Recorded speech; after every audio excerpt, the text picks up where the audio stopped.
Amis de la masse, bonjour. Cette phrase d'accroche d'ailleurs aura rarement été aussi bien trouvée que pour cette vidéo, puisqu'aujourd'hui on va réagir à une actualité qui concerne des pilules pour grossir et notamment grossir du fessier, puisque une influenceuse apparemment assez célèbre, bien qu'on n'ait pas son nom, avait justement fait un trafic de ces fameuses pilules pour ressembler, ce que dit l'article, à leurs idoles, Beyoncé, Kim Kardashian, etc., avec des grosses fesses. Sauf que le problème, vous allez le voir, c'est que ces pilules peuvent avoir des risques génériques.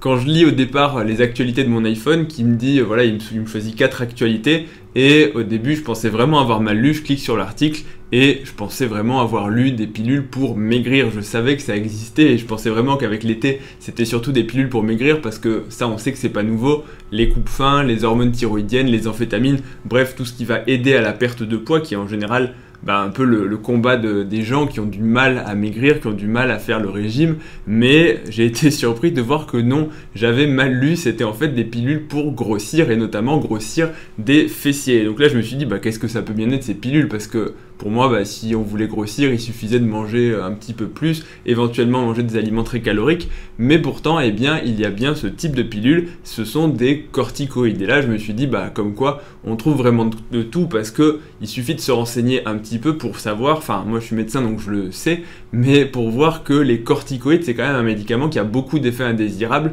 et qui est très délétère. C'est parmi les médicaments avec le plus d'effets indésirables quand c'est consommé au long cours, et donc c'est ce qu'on va voir dans cette vidéo. Déjà, est-ce que ça marche, mais surtout pourquoi vous ne devriez pas les utiliser. Et juste avant, on va quand même réagir parce que c'est toujours rigolo, je trouve, de voir ce genre d'actualité quand on voit que des influenceurs, connue ou moins connue, on ne sait pas qui est cette personne, ça se trouve elle n'était pas très connue, mais en tout cas elle s'est quand même fait 250 000 € en à peu près 6 mois en ayant vendu des corticoïdes. Alors là tu te dis, les corticoïdes c'est un des médicaments les plus produits dans le monde, je sais pas, j'ai pas de statistiques, mais c'est un médicament extrêmement courant qui est accessible facilement, qui est génériqué. Génériqué ça veut dire que en gros ça fait tellement longtemps qu'on le connaît que il est produit sans brevet et donc il ne coûte pas grand chose ni à produire ni à la vente, enfin en tout cas sur ordonnance.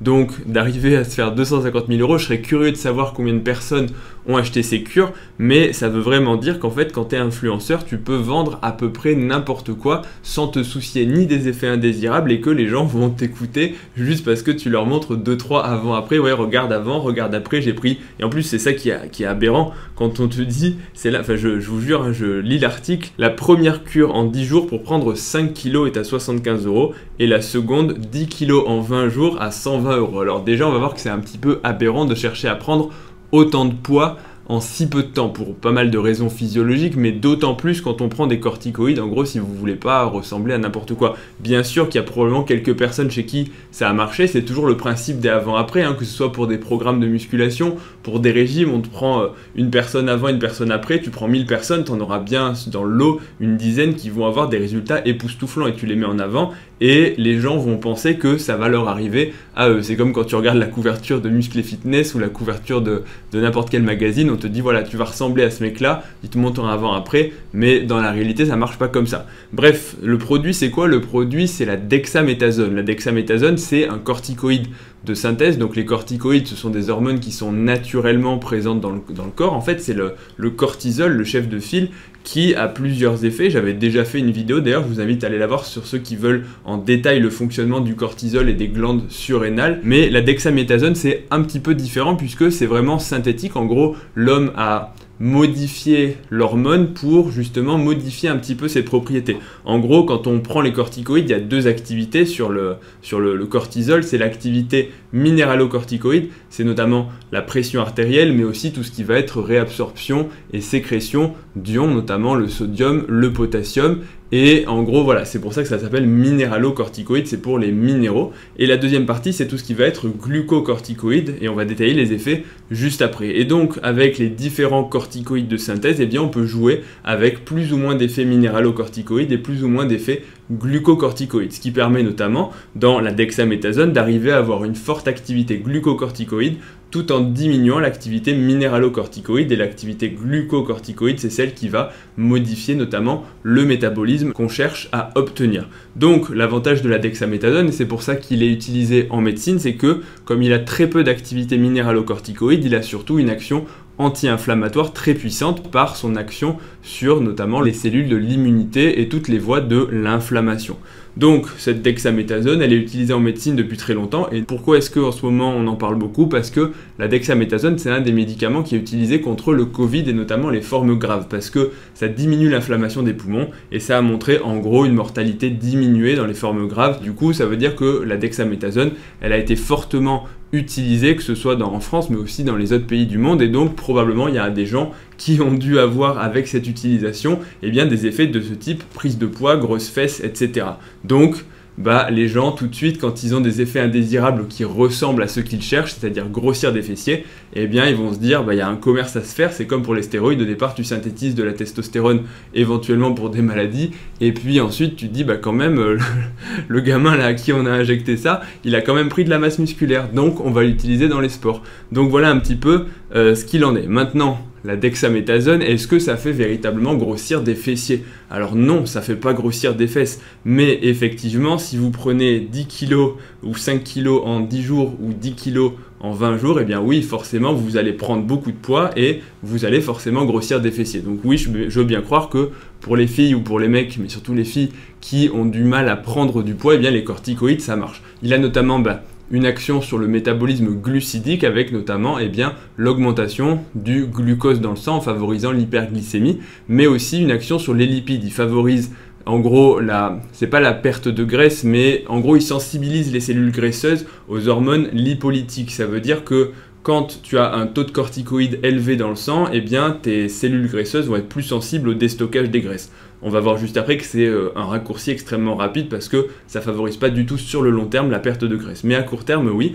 Et aussi, c'est un excitant, c'est un psychostimulant qui va ouvrir l'appétit, diminuer le métabolisme de façon globale. Donc ça veut dire que si tu as beaucoup plus d'appétit, tu es hyper actif, tu vas manger beaucoup plus. Et qu'est-ce qui va se passer? Tu vas prendre beaucoup de poids. Alors c'est pas du poids qui vient de nulle part, c'est du poids qui vient des calories que tu avales, mais aussi par une action un petit peu générale sur l'inflammation, la rétention d'eau qui peut être occasionnée, etc. Donc, est-ce que ça marche? Oui, ça marche. Les gens prennent du poids avec les corticoïdes. Et d'ailleurs, s'il y a des gens qui en prennent parmi vous, ce qui est quand même quelque chose d'assez fréquent, un des défauts de cette molécule, c'est justement la prise de poids. C'est que la plupart des gens qui sont sous corticoïdes au long cours prennent du poids, ils ont du mal à le perdre. Et c'est ça qui les embête. Et c'est pour ça d'ailleurs que les gens qui sont sous corticoïdes au long cours doivent suivre un régime adapté parce que les corticoïdes ont des effets qui sont désastreux, qui sont embêtant sur le long terme, donc il faut contrer. Premièrement, c'est qu'il n'y a aucun suivi médical. Déjà, quand un médecin te prescrit des corticoïdes, ça doit normalement être surveillé, c'est sur des durées courtes, mais surtout c'est dans des indications bien spécifiques, bien cadrées, et on va dire en diminuant au maximum les risques. Sauf que le souci, c'est que là, la personne, elle te dit ouais, vas-y, prends ça, ça va marcher, envoie-moi bien sûr ton chèque, et prends ça, pas de souci. Tu fais d'abord 10 jours, et puis ensuite 20 jours, et puis éventuellement tu continues. En gros, il n'y a aucune limite de temps, on n'a aucune idée non plus des doses qu'elle utilise parce que pour prendre 5 kg en 10 jours et 10 kg en 20 jours, c'est absolument énorme. Je ne pense pas qu'elle utilise les doses qu'on utilise en médecine parce que heureusement que tous les gens à l'hôpital et tous les gens qui ont fait ce genre de test ne ressortent pas de l'hôpital avec 5 ou 10 kg en plus. Vous avez compris déjà, en termes de dosage, en termes de délai, c'est quelque chose d'absolument pas régulé. La deuxième chose, c'est au niveau des effets secondaires. Les corticoïdes, là je vous ai dit des trucs un petit peu qui peuvent faire rêver éventuellement. Oui, tu prends du poids, oui, tu grossis des fesses. En plus, je vous ai dit que ça favoriser la fonte des graisses, sauf que c'est un truc vraiment sur le court terme, sur le long terme ou même sur le moyen terme, c'est beaucoup plus compliqué que ça parce que ça va favoriser avec notamment les effets secondaires. Premièrement, au métabolisme, donc sur le métabolisme lipidique, c'est que oui, ça favorise le déstockage des graisses au départ, mais ensuite ça va favoriser au contraire son stockage et notamment avec une redistribution des graisses qui est bien particulière au niveau du tronc et au niveau du cou, avec notamment la fameuse bosse de bison des personnes qui ont les l'hypercorticisme, donc il y a une redistribution graisseuse qui n'est pas du tout esthétique et surtout qui est handicapante. Donc au départ, ouais, vous allez avoir des grosses fesses, mais ça va être de très courte durée. Deuxièmement, c'est sur le métabolisme glucidique, donc sur le sucre. En gros, les corticoïdes, surtout à forte dose, favorisent la hausse du sucre dans le sang, de la glycémie, et ça peut favoriser en fait un diabète, c'est-à-dire en gros une hyperglycémie prolongée qui n'est pas forcément réversible à l'arrêt, et ça peut être absolument désastreux. Les gens qui ont un diabète le savent, c'est une maladie qui est mortelle. J'ai aussi fait une vidéo quand on parle notamment du décès de Rizitas. Je vous invite à aller le voir si ça vous intéresse, mais voilà, c'est quelque chose qui peut tuer. Ensuite, ça fragilise aussi tout ce qui est les muscles, parce que au départ, si quand on fait une cure de 5 jours, ça n'a pas beaucoup d'effet sur les muscles, voire quasiment aucun, c'est un médicament qui fait cataboliser, c'est-à-dire que si vous prenez des corticoïdes sur le long terme, eh bien vous allez cataboliser vos muscles, vous allez dégrader les protéines et vous allez abîmer en fait votre tissu musculaire, donc ça va être plus difficile de prendre de la masse musculaire, et en gros ce qui va se passer, c'est que votre fessier, oui, il va peut-être être gros, mais il sera tout flasque, et c'est pas forcément ce que vous voulez, encore que peut-être que certaines personnes en veulent. En tout cas, voilà, c'est pas forcément quelque chose de très intelligent sur le long terme. Ensuite, il y a aussi tous les problèmes au niveau de l'os, c'est que ça fragilise les os et ça favorise l'ostéoporose, c'est-à-dire que les os peuvent se casser, se fracturer de façon beaucoup plus rapide. Et enfin, il y a toutes les complications qui sont les plus graves, c'est notamment au niveau des infections, puisque les corticoïdes, ce sont des immunosuppresseurs puissants. Donc ça veut dire que si vous avez une infection sous corticoïdes, c'est beaucoup plus grave. Il peut y avoir des infections opportunistes de germes qui normalement ne sont pas censés être toxiques pour l'homme, dans le sens où on peut se défendre, mais là sous corticoïdes, votre immunité elle est vraiment altérée, et donc vous pouvez attraper en gros des saloperies pour parler crûment, donc des choses qui normalement ne sont pas pathologiques, sauf que là voilà, vous pouvez finir à l'hôpital à cause de ça, d'infections ce qu'on appelle opportunistes, comme pour le VIH, pour le sida. Et en plus de ce problème d'immunité, ça fragilise les tissus cutanés, donc en gros ça favorise pas forcément les problèmes de peau, mais ça détruit l'élasticité de la peau et ça retarde la cicatrisation, parce que c'est, comme je vous l'ai dit avant, en fait c'est catabolique, c'est-à-dire que ça détruit les tissus. Donc oui, vous allez prendre du poids, vous allez avoir les fesses qui vont grossir, sauf que qu'est-ce qui va se passer? Eh bien vous allez avoir des grosses vergetures, des vergetures qui vont être inesthétiques et qui ne vont pas forcément guérir. Donc une prise de poids, oui, mais à quel prix? C'est ça en fait le véritable problème.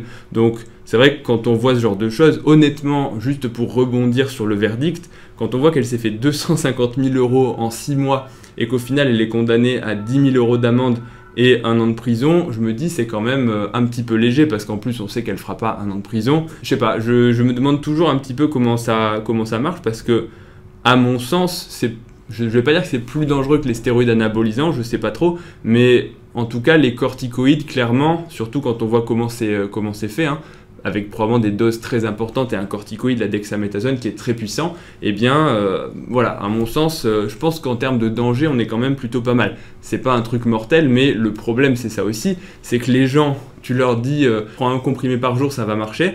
Qu'est-ce qu'ils vont faire? C'est comme pour les gélules de suppléments, les gens ils en prennent 2, puis le lendemain 3, et à la fin ils se disent ouais si 1 ça marche bien, je vais en prendre 10. Donc tu te retrouves avec des méga doses de corticoïdes, et ce que je vous ai pas dit, c'est qu'il y a aussi une des complications les plus graves, et ça, celle-là pour le coup elle est mortelle très rapidement, quand on prend des corticoïdes au long cours, parce que les gens qui veulent grossir de façon plus prolongée, c'est l'insuffisance surrénale aiguë, parce qu'en gros, quand vous prenez des corticoïdes exogènes, vous déréglez tout votre système hormonal et endocrinien endogène, et votre production naturelle de corticoïdes va diminuer. Ça veut dire que vos surrénales, elles se mettent au repos, parce que comme il y a des corticoïdes qui sont apportés justement par l'extérieur, les glandes surrénales se mettent au repos, et quand vous arrêtez votre cure, qu'est-ce qui se passe? Eh bien, ça ne repart pas. Le souci, c'est que, je vous l'ai dit juste avant, il permet de maintenir la pression artérielle et notamment les minéraux, le sodium, le potassium. Qu'est-ce qui se passe le jour où vous arrêtez votre cure? Si, c'est pas chez tout le monde, heureusement, mais chez certaines personnes, eh bien, les glandes vont pas repartir, et du coup, comme une cure de testo en fait, vos testicules ne repartent pas, sauf que là, c'est pas les testicules, c'est les surrénales, et qu'est-ce qui va se passer? Votre tension artérielle va s'effondrer, et que vous allez avoir des problèmes ioniques, notamment de natrémie, donc le sodium, et de potassium, qui peuvent être mortels à très court terme. Donc c'est vraiment une urgence. Les patients qui ont des insuffisances surrénales aiguës sont hospitalisés en général en réanimation, parce que c'est très grave et à très court terme. Donc une complication rare, mais très grave en fait de ce type de pratique. Donc en fait, j'ai envie de dire, il n'y a plus rien qui m'étonne parce qu'on voit tellement passer de choses. Ce qui m'étonnera toujours, je le dis à chaque vidéo, c'est pourquoi en fait les gens font confiance à des influenceurs. Je veux dire, d'un côté, tu as l'impression que, bon, avec toute la polémique actuelle pour le vaccin, etc., où on dit ouais, les médecins et tout, c'est des vendus au laboratoire et tout, et à côté de ça, tu vois des gens qui se font 250 000 balles à 75 € la cure. Faudrait faire un calcul, mais combien il y a de personnes qui ont suivi aveuglément juste une fille qui sur son Instagram te dit ouais, salut, regarde mon gros boule en 5 jours. Je sais pas, moi je me dis toujours, les choses m'étonnent, mais bon, après tout, voilà. Je pense que ce sera la fin de la parenthèse. Bref, j'espère que cette vidéo vous aura plu. N'hésitez pas à commenter ce que vous en pensez. Notamment, moi je suis curieux de savoir, est-ce que vous trouvez que la peine est juste? Parce que 10 000 € d'amende quand tu t'es fait 250 000 € de bénéfices, je sais pas, c'est une vraie question que je me pose. Et d'ailleurs, s'il y en a qui ont des connaissances en droit, je serais curieux de le savoir. Est-ce que quand tu es condamné, est-ce que tu dois rendre l'argent que tu t'es fait en faisant la pratique illégale? Ça, c'est une vraie question que je me pose et j'ai pas la réponse, donc n'hésitez pas. En tout cas, voilà, moi ça me paraît assez faible en termes de préjudice, parce que voilà, mais c'est mon avis. Bon, sinon, que vous dire d'autre? Vous pouvez mettre un pouce bleu à la vidéo si ça vous a plu. Abonnez-vous à la chaîne aussi, parce que ça soutient la chaîne et ça vous permet de ne pas rater les prochaines vidéos. Retrouvez-moi sur Instagram, ledoc.pm, et puis je vous dis à bientôt pour la prochaine vidéo. Salut à tous.